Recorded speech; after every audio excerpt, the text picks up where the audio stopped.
오늘 우리에게 주신 하나님 말씀 사도행전 4장 5절에서 12절까지의 말씀입니다. 제 성경으로 신약 192면에 있습니다.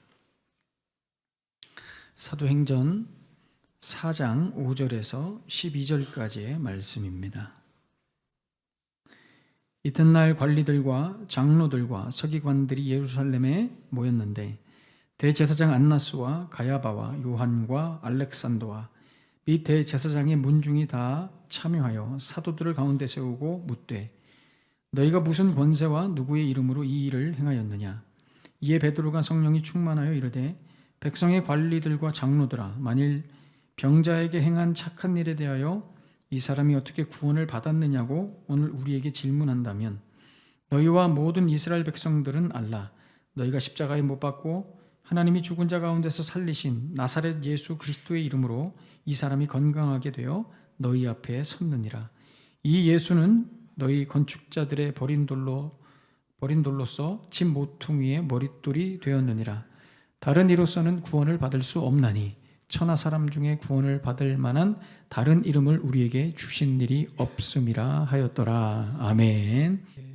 기독교 내에서 아직도 이 첨예하게 설전이 오가는 주제들이 많이 있는데 그 몇 가지 주제들 중에 하나는 이것입니다. 은사지속론과 은사중지론의 싸움입니다. 은사지속론이라는 것은 사도시대부터 초대교회 시대부터 있었던 그 예언, 방언, 신유, 직통계시와 같은 은사들이 지금 이 시대에도 계속 여전히 되고 있다는 주장이고요. 은사중지론은 그런 거 없다. 그런 거 없고 이미 예수 그리스도라는 계시의 핵심이 성경에 이미 분명하고 충분하게 주어졌기 때문에 더 이상 그런 은사들은 필요하지 않다라는 것입니다. 어떤 분들 가끔 그러죠. 목사님, 하나님께서 전도하라는 강한 직통계시를 주셨습니다. 근데 여러분, 전도는 직통계시가 필요 없습니다. 그건 명령이죠. 성경에서 말하는 명령입니다. 계시가 특별히 필요 없다는 것이죠. 그래서 은사는 초대교회에서 끝났다라고 주장하는 사람들이 바로 은사중지론입니다. 아직도 이 은사지속론과 은사중지론은 아직도 첨예하게 대립하고 있습니다. 여러분들 생각은 어떠십니까? 여러분, 지금도 신유나 직통계시, 예언과 같은 은사들이 아직도 우리의 삶에 계속되고 있다고 생각하시고 또 그렇게 되어야 한다고 생각하십니까? 아니면 은사는 예수 그리스도로 말미암는 은혜로 충분하며 모든 계시와 예언은 성경으로 충분하다. 여러분은 어떠십니까? 저는 그렇습니다. 신학적으로는 은사중지론이 맞다고 생각합니다. 그런데 목회하다 보니까 목회적으로 생각해 보면 그게 또 다 맞지 않습니다. 왜냐하면 은사지속론도 맞는 것 같아요. 왜냐하면 지금도 우리는 우리가 이해하지 못하는 어떤 현상들, 사건들을 우리의 삶의 현장에서 보기 때문에 은사가 그냥 중지됐다라고만은 얘기할 수 없다. 이것은 제 개인적인 생각입니다. 그런데 여러분, 은사지속론이 맞느냐, 은사중지론이 맞느냐, 사실 이게 문제가 아닙니다. 이 은사 문제가 한국교회를 어지럽히는 포인트는 다른 데에 있습니다. 지속되고 있느냐, 중지되었느냐, 이게 문제가 아니라 이 은사 행위를 자기 이름으로, 자기 이름을 위하여 한다는 데 문제의 포인트가 있는 것입니다. 지금의 한국교회가 혼란과 무질서로 수준이 점점 떨어지고 교인과 목회자들이 점점 세속화되어가는 가장 큰 이유는 은사와 능력을 행하는 주체와 목적을 인간에게 두고 개인의 욕심을 채우기 위해 은사를 개인적으로 이용한다는 데 있습니다. 한마디로 이 능력은 내 능력이라고 생각하는 거예요. 이 은사가 나의 욕심을 채우는데, 먹고 사는 데 쓴다는 얘기입니다. 내 이름 높이는 데 쓴다는 것이죠. 그리고 사람들은 또 잘 먹고 잘 살기 위해서 기적을 쫓아다닌다. 온통 사람의 이름, 자기들의 이름만 있다는 것이죠. 은사가 행해지는 곳에 인간의 이름만 있다는 것입니다. 어디에도 예수님의 이름이 없다는 것이 이 은사 문제의 포인트입니다. 여러분들에게 묻고 싶습니다. 여러분, 설교를 잘하는 것은 그 설교자 개인의 능력입니까? 아니면 하나님의 능력입니까? 쉬운 질문입니다. 여러분, 이 질문은 어렵지 않습니다. 여러분, 어떤 목사님이 설교를 잘해요. 그럼 그 설교 잘하는 것은 그 설교자의 능력입니까? 아니면 하나님이 주신 능력입니까? 하나님이 주신 능력이죠. 그러면 그 설교자의 이름을 우리가 주목해야 됩니까? 예수 이름을 주목해야 됩니까? 예수 이름을 주목해야 됩니다. 당연하죠. 근데 왜 우리 모두는 여전히 그 설교자를 주목하느냐 하는 것입니다. 왜 우리는 여전히 사람을 주목하느냐? 왜 사람이 이름이 유명해지고 그 설교자라는 것으로 유명해져서 이득을 누리고 권세를 갖게 되느냐 하는 것이 한국교회와 이 시대의 아픔인 것입니다. 설교자라면 왜 유명해지느냐 하는 것이죠. 누가 그런 권세를 그에게 주었는가 하는 겁니다. 그 능력은 하나님이 주신 것인데, 어떤 분이 기도로 병도 고치고 귀신도 내쫓는 은사가 있습니다. 그러면 그 사람의 능력은 그 사람에게서 나온 겁니까? 아니면 하나님이 주신 겁니까? 자명합니다. 그것은 그 사람의 능력이 아니라 하나님이 그 사람에게 주신 은사요 능력인 것입니다. 그렇다면 그 은사로 이득을 봐야 된다면 누가 봐야 될까요? 그죠? 하나님이 그 모든 이득을 취하셔야 됩니다. 그런데 왜 그 이득을 그 사람이 다 가져가냐는 겁니다. 귀신을 내쫓았으면, 죽은 사람을 살렸으면, 병든 자를 고쳐줬으면 그 모든 이득이 물질적이든 명예든 그 모든 것들이 하나님에게 취해져야 되는데 그 모든 것들이 사람이 가르친단 말이에요. 사람의 이름이 유명해지면 이야, 저분 참 용하다, 능력 있다, 저분 참 훌륭하다. 왜 이런 식으로 우리 모두가 결론 날 수밖에 없는가 하는 것이죠. 여러분, 설교의 능력이나 은사는 이득을 취하는 방편이 아닙니다. 돈 버는 수단이 아니라고요. 여러분, 설교 능력이나 은사로 이득을 취하면 그때부터, 돈 벌면 그때부터 그것은 은사가 아니라 개인의 잔재주가 됩니다. 여러분, 설교 잘해서 유명해질 수 없습니다.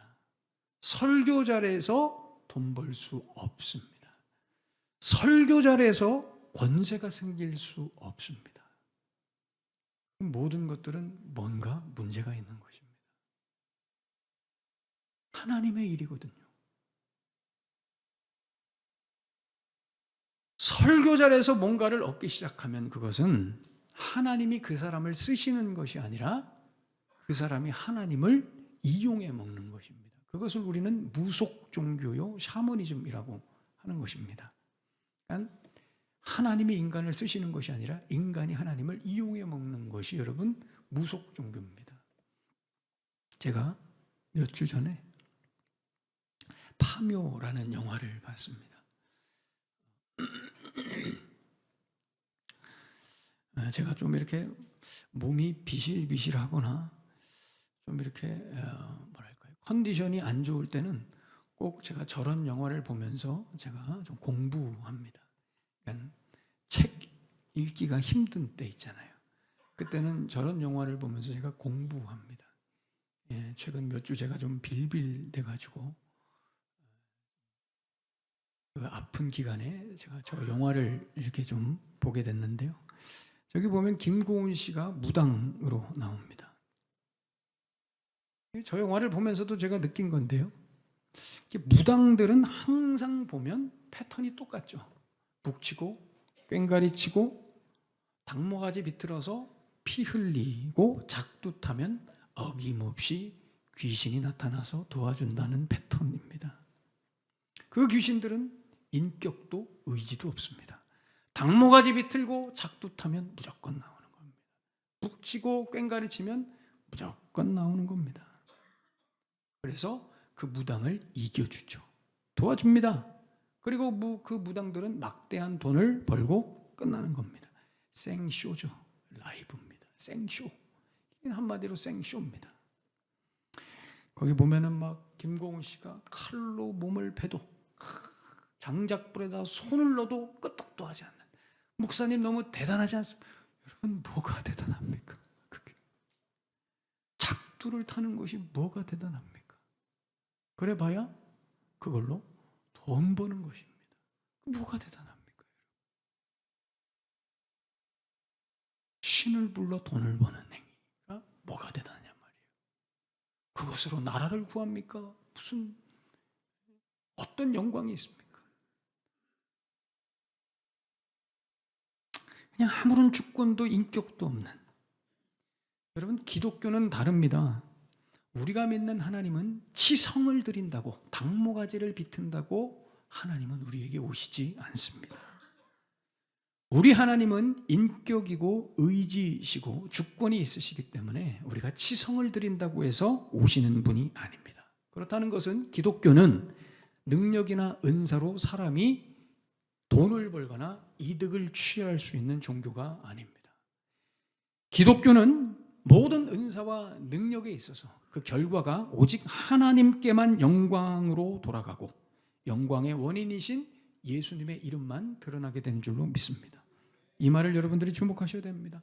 오직 하나님께만 영광이 돌아가고 영광의 원인이신 예수 그리스도의 이름만 가득해지는 이 일을 위해서 은사와 능력이 주어진단 말이에요.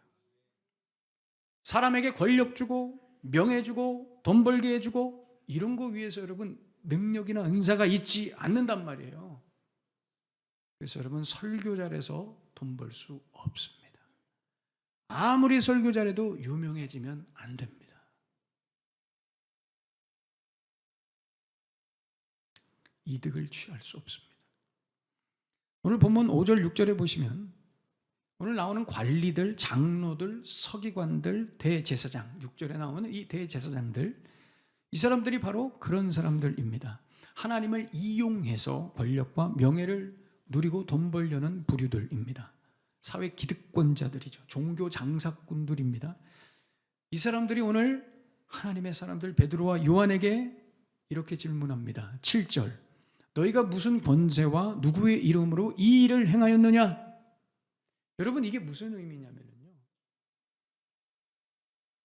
이 팔레스타인 땅의 종교의 주인은 우리인데 우리가 너희에게 이런 종교 행위를 하도록 권한을 준 적이 없는데 너희들은 누구 허락받고 이런 능력을 보이느냐?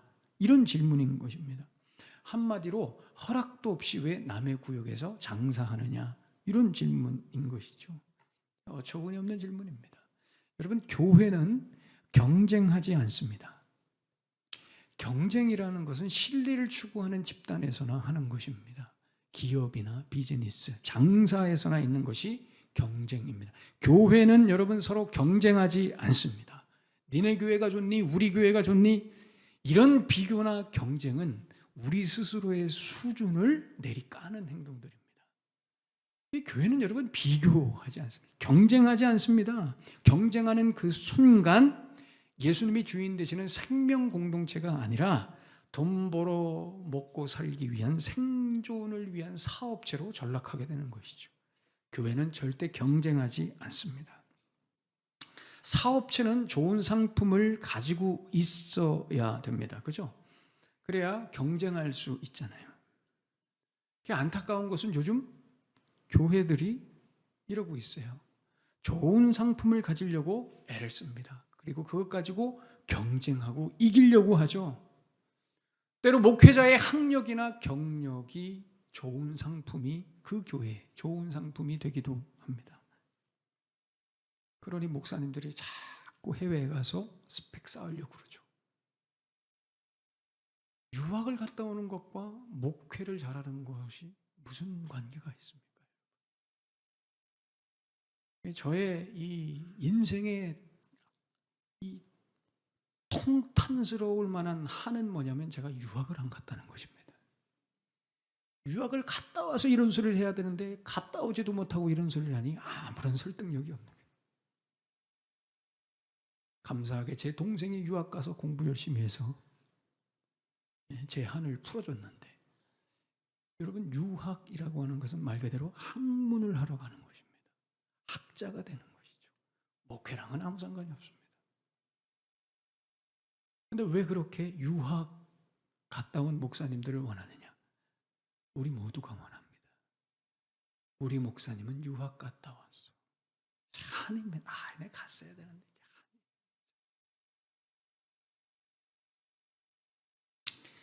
목회자의 학력이나 경력을 상품화합니다. 때로는 또 건물과 규모, 화려한 시설을 상품화하죠.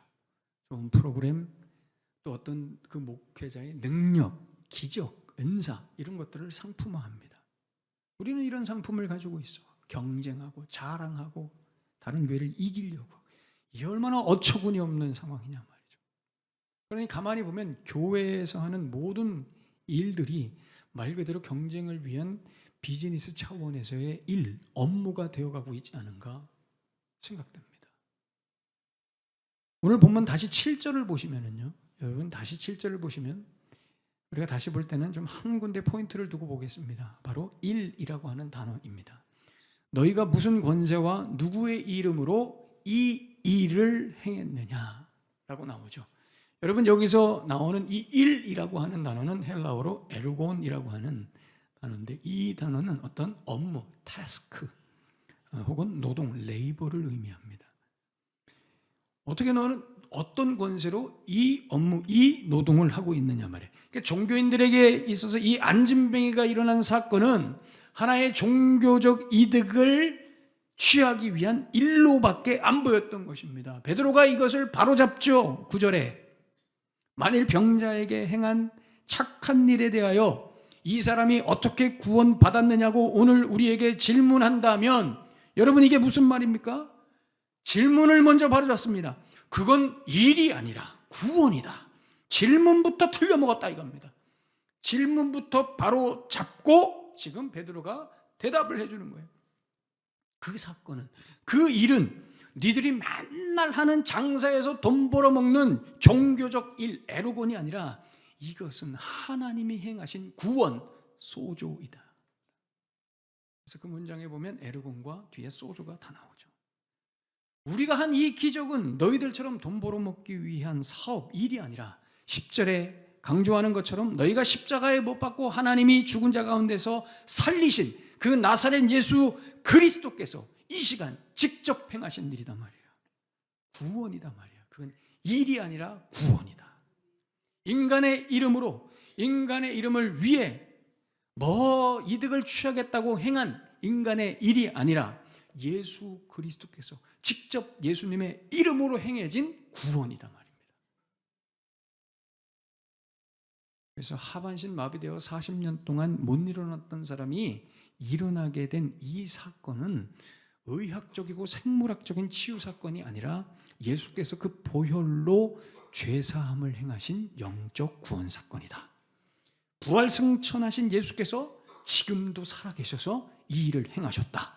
베드로는 지금 이 이야기를 하고 있는 것입니다. 그렇다는 것은 예수께서 지금 이 자리에 여기 계시기 때문에 이 일로 인하여 어느 누구도 이득을 취할 수 없으며 어떤 인간도 이것을 자기 능력이라고 주장할 수 없는 오직 예수 그리스도의 이름만 남는 구원 사건이다라는 것을 베드로가 강조하고 있는 것입니다. 그러니까 기웃기웃대지 말라 이겁니다. 어디 주워 먹을 거 없나? 기웃기웃대지 마라. 우리는 여기서 굉장히 중요한 기독교 신앙의 핵심을 발견하게 됩니다. 그게 뭐냐? 여러분, 예수님이 하시는 모든 일은 구원밖에 없다 이겁니다. 여러분, 예수님은 뭐 하시는 분이냐 이렇게 질문하면 구원, 죄사함 이것밖에 없다는 겁니다. 과거에도 그러셨고 지금도 그러시고 앞으로도 예수님께서 예수 이름으로 행하실 모든 일은 한 영혼을 죄에서 건지는 일, 구원하는 그 일밖에 없다라는 것입니다. 여러분, 이것은 당연한 것이죠. 예수님께서 왜 오셨습니까? 예수님이 여러분 2000년 전에 이 땅에 왜 오셨습니까? 그렇죠. 저와 여러분을 그 죄와 죽음에서 건져주시기 위해서 오셨다는 거예요. 1차 목적이자 전부입니다. 다른 거 위해서 오시지 않았습니다. 우리가 죄로 인해서 갖게 된 모든 수치와 늘 우리는 부끄럽죠. 누차 말씀드리지만 여러분, 인간은 수치를 가지고 있기 때문에 비교하는 것입니다. 부끄럽기 때문에 늘 저 사람보다 내가 못하다고 생각되죠. 그래서 그렇게 악착같이 성공하려고 그러고 돈 벌려고 하는 것이죠. 우리 모두는 내 외모가 마음에 들지 않습니다. 우리 모두는 내 학력, 내가 가진 것들이 마음에 들지 않죠. 늘 부끄럽습니다. 죄에서 나온 것들이죠. 이 죄로 인한 수치와 부끄러움과 두려움과 불안과 뭘 해도 늘 허무한 절망과 무기력, 여기서 우리를 해방시켜 주시려고, 참 자유를 주시려고 우리 예수님께서 오신 줄로 믿습니다. 이게 구원입니다. 예수님은 구원을 하러 오신 거예요. 그래서 여러분, 예수라는 이름의 뜻이 뭐예요? 예슈아라고 하는 이름의 뜻이 뭐냐고요. 마태복음 1장 21절에 이렇게 말씀합니다. 아들을 낳으리니 그 이름을 예슈아라 하라. 예슈아라 하라. 이는 그가 자기 백성을 그들의 죄에서 구원할 자. 여러분, 예수님의 이름은 다른 뜻이 없습니다. 자기 백성을 그의 죄에서 구원할 자. 아멘. 그러니 그 이름에 합당하게 예수님이 하시는 모든 일은 구원밖에 없습니다. 죄사함밖에 없습니다. 예수님의 이름이 그래서 지금 이 자리에 있다. 우리가 예배드리는 이 현장에 예수님의 이름이 있다. 그러면 지금 여기에 일어날 역사는 딱 하나밖에 없습니다. 구원과 죄사함의 역사밖에 없습니다. 죄에서 자유하는 일밖에 없습니다. 목사님, 어떤 예배 현장에서는 귀신이 나가던데요. 귀신이 나가는 것이 여러분 목적이 아닙니다. 그 사람에게서 귀신이 나가서 그 사람이 죄에 자복하고 예수님을 만나 구원을 얻게 되는 그 일을 위해서 귀신이 나가는 것이죠. 귀신 나가고 끄신 그런 예수님의 역사는 없다는 것입니다. 예수님의 이름이 내 삶에 있다. 여러분들의 삶에 예수님의 이름이 있다. 그러면 여러분들의 삶에 온통 가득 차는 것이 무엇이냐? 그 죄사함의 은혜와 기쁨과 구원의 확증입니다. 예수님의 이름에 있을 때. 이게 중요한 포인트죠. 여러분, 안진뱅이가 일어서는 것이 중요한 포인트입니까? 아니면 이 안진뱅이가 오늘 구원받은 것이 중요한 포인트입니까? 안진뱅이가 구원받은 것이 중요한 포인트입니다.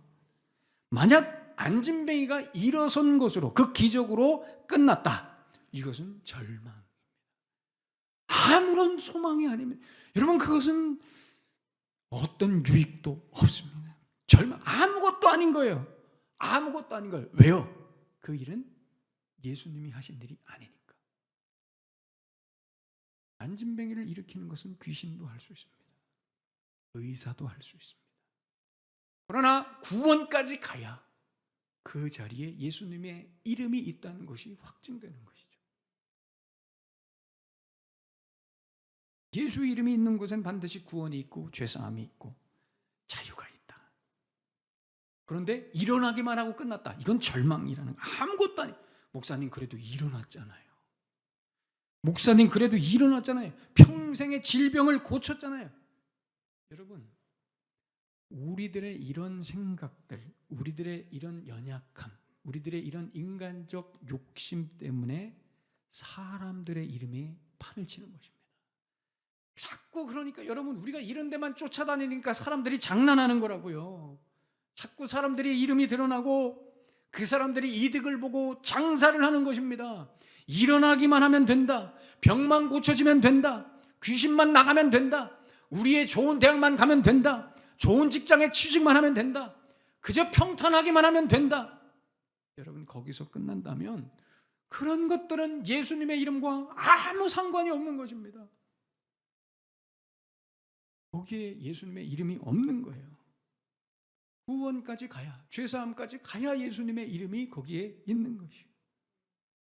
병 고치면 뭐합니까 여러분?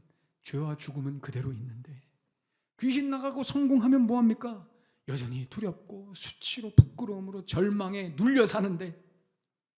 그래서 여러분 구원으로 죄사함의 은혜로 결과되지 않는 모든 것들은 마귀의 역사고 인간의 잔재주입니다.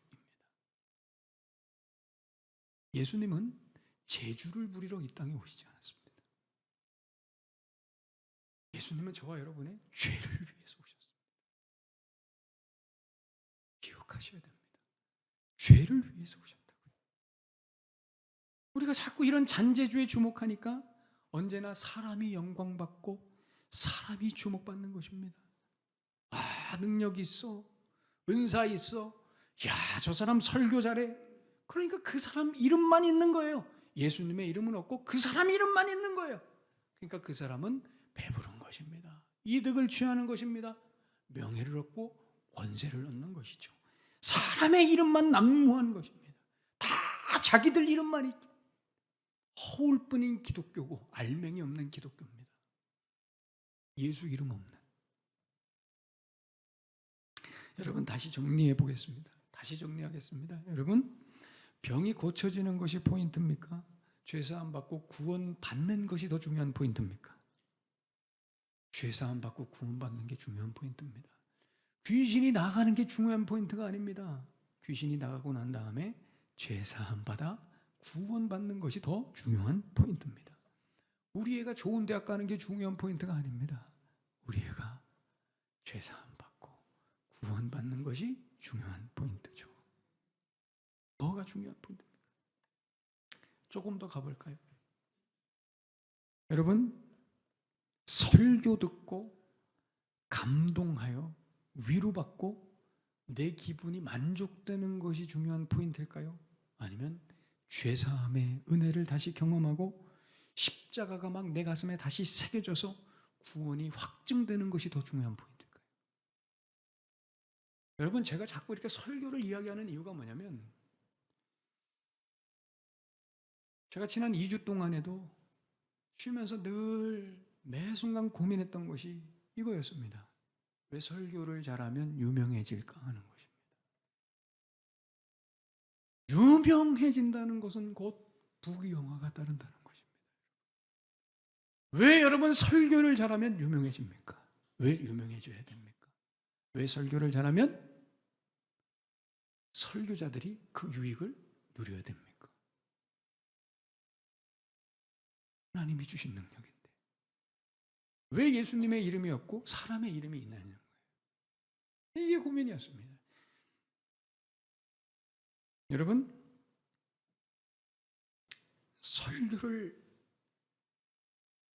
설교의 은혜를 받는다는 것이 뭘까요? 감동하고 위로받고 만족하고 그것도 물론 중요하지만 여러분 설교의 가장 중요한 포인트 목적은 뭐냐면 십자가 앞에서 우리가 다시 회개하게 되고 구원이 더 확증되어 누리게 되는 것이 설교의 가장 중요한 목적입니다. 왜 그게 중요한 목적이에요? 그래야 그 설교에 예수님의 이름이 있기 때문에 그렇습니다. 위로만 받다 끝나고 만족만 있다 끝난다. 거기에는 예수님의 이름이 없습니다. 왜요? 예수님은 구원을 위해서만 역사하시니까. 죄사함을 위해서 역사하시니까요. 그 설교에 예수님이 계시는 겁니다. 다시 말씀드리지만 설교의 목적은 감동이 아닙니다. 설교의 목적은 위로와 만족이 아닙니다. 그러니까 맨날 나에게 감동 준 그 설교와 설교자만 남는 거예요. 그러니까 그분이 유명해지죠. 그분이 이득을 취하는 거예요. 다시 말씀드립니다. 설교의 목적은 회개와 구원의 확증입니다. 그래야 예수님의 이름이 그 설교 안에 있게 되는 줄로 믿습니다. 장난 못 치죠. 오늘 12절 말씀에 아주 유명한 구절입니다. 함께 다 같이 읽겠습니다. 시작. 다른 이로서는 구원을 받을 수 없나니 천하 사람 중에 구원받을 만한 다른 이름을 우리에게 주신 일이 없음이라 하였더라. 아멘. 여러분, 이 구절의 의미는 불교, 유교, 이슬람교, 힌두교는 구원받지 못하고 오직 기독교만 구원받을 수 있다는 단순히 기독교의 배타성을 말하는 것이 아닙니다. 여기서의 중요한 포인트는 예수라는 분은 오직 죄사함의 은혜, 구원을 위해서만 일하시고 그러기 위해서 오셨다라는 것이 중요한 포인트입니다. 그래서 지금 여기에, 지금 우리의 이 예배에, 또 우리 각개인의 삶에 예수님의 이름이 있다면 우리의 삶에서는, 이 자리에서는 하나님이 행하시는 놀라운 구원의 역사와 죄사함의 은혜가 충만하게 우리 가운데 누려져서 우리가 예수님의 이름에 집중하게 된다는 것입니다. 그런데 반대로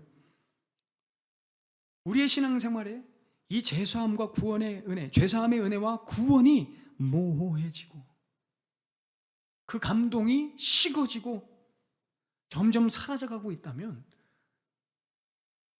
우리의 삶에 예수님의 이름이 없다는 증거라는 것입니다.